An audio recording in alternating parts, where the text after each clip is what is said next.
বাংলাদেশের ঢল মুখরিত উত্তর চব্বিশ পরগনা নতুন বছরকে স্বাগত জানাতে সকাল থেকে সুন্দরবনের কুলশাই পর্যটন স্থলে ভিড় দিয়েছেন রাজ্য ও বাইরের ভ্রমণ পিপাসুরা।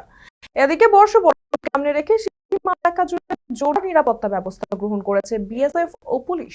স্বরূপনগর থেকে বসিরহাট, চাকি ও হিঙ্গলগঞ্জ সবকটি এলাকা নিরাপত্তার চাদরে মোড়া।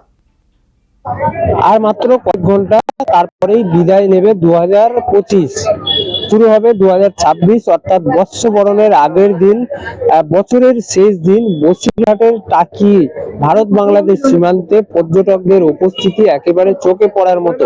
খুব ভালো লাগছে। আমি বনগা থেকে এসেছি, আমি কল্যাণী সাহা। তো টাকিতে আজকে শেষ দিন আমরা পিকনিক করতে এসেছি।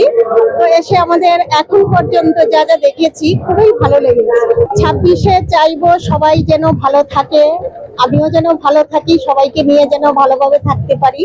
বছরের শেষটা আমরা ভালোভাবে কাটানোর জন্য আমরা টাকিতে এসেছি এবং আমরা ফ্যামিলি নিয়ে এসেছি, সবাই মিলে একটু আনন্দ করার জন্য। আজকে সারাদিনটা আমরা সবাই টাকির যে নানা রকম প্লেস গুলো আছে ওগুলো আমরা ঘুরে দেখবো।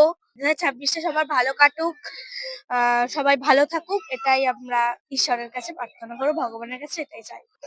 নিরাপত্তা মোটামুটি তো ঠিকই লাগছে, এমন কিছু হ্যাঁ হ্যাঁ নিরাপত্তা কেমন দেখছেন?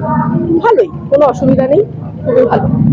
টাকির এই ভারত বাংলাদেশ সীমান্ত বরাবরই কিন্তু পর্যটকের আকর্ষণ হয়ে ওঠে। আজও কিন্তু বছরের শেষ দিন, এই 31 ডিসেম্বরেও কিন্তু পর্যটকরা ভিড় জমাচ্ছেন, কেউ সেলফি তুলছেন। বসিরহাটের ভারত বাংলাদেশ সীমান্তের টাকি থেকে ক্যামেরায় মন্টু সাহাজির সঙ্গে হাসানুজ্জামানের রিপোর্ট, সময় কলকাতা।